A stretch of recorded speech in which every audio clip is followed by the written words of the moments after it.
I wear more than one hat in this church. Earlier, I spoke as chair of the stewardship team, and now I speak as a worship associate.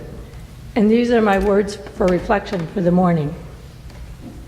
To begin, to all of you who attended the Stewardship Feeds UUCN event, lunch last Sunday, I'm sorry, I lied to you. I have been a member of this church since 1980, 36 plus years, not 31. Turns out that 5 years matters because over the last 5 years, my attitude to the place of this church, the Unitarian Universalist Church of Nashua, in my life has undergone a metamorphosis. Where once I was at best a dutiful pledger, I now pledge as a steward. I think of a steward as one who tends, nurtures, protects, manages for the future. Our worship theme for the month is identity. What does it mean to be a community of identity? I want to modify the question. What does it mean to have an identity as steward of UUCN? I am a lifelong Unitarian and was raised to understand that churches need our money in order to function. So when I joined here, I dutifully made my pledge each year. It was never very much in the 1980s, maybe in the $200 to $500 range, depending on the year. But it struck me as odd even then that that amount got me invited to a major donor event. I soon learned the conundrum of having an endowment, one that got tapped when member contributions didn't meet the needs of the budget. And thankfully, those years are well behind us. In those years, I pledged as a duty. It was what one did. From the year 2000 to 2013, I essentially checked out of UUCN. I made a pledge each year, probably in the $1,000 range, but I did not invest much time or energy or thought into the ongoing life of this community. And I have learned that I missed out on quite a bit that happened here in those years. To be a part of this community, you have to show up, attend services, participate in programs, rake leaves, help out at community dinner, go to the auction, maybe teach a class, and oh yeah, make a financial contribution. That is part of becoming a steward. In 2013, I started coming back and paying attention.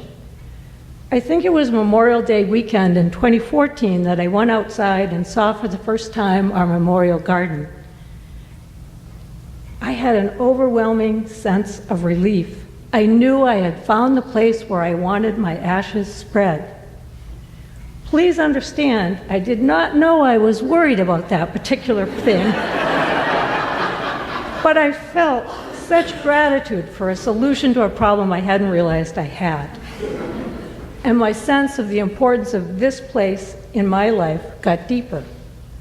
I need to assure its continued existence. In December 2014, Steve Hedges, member of the ministerial search team, gave a talk about the team's first failed search and about the financial realities we faced to get the quality of minister we wanted and needed. And I was inspired to consider my pledge more deeply.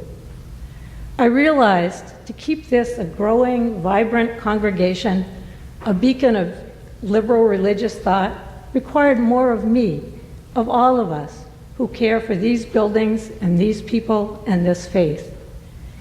And about that time, Ellen Fisher asked me to join the stewardship team, and I agreed. The success of this church community matters deeply to me. In January or February 2015, Jamie gave an all-in talk, handing us each a poker chip.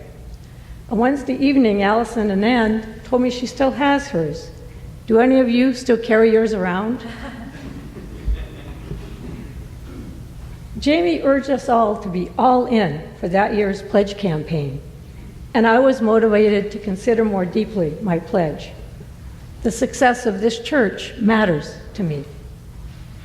In the fall of 2016, the social justice team made a decision that racial justice would be their focus issue for the next 18 months or so, with steps that include the Black Lives Matter banner you see behind me, and their ongoing educational programs, including suggested readings, the watch parties for the 13th, the documentary, and Ken Wagner's multi-part workshop, Being White in a Racist World, that starts tomorrow evening.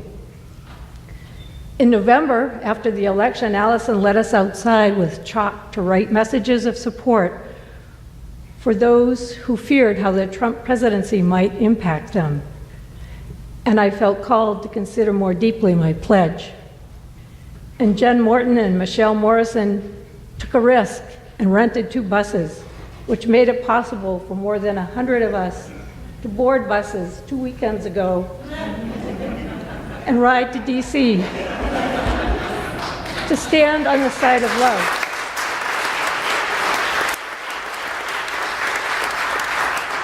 And again, I felt called to consider my values and my commitment to UUCN. For me, pledging is no longer about duty, just an obligation of membership in a faith community. For me, pledging is now truly about breathing life into my values. I have grown, and yes, growth pretty close to 70 is possible.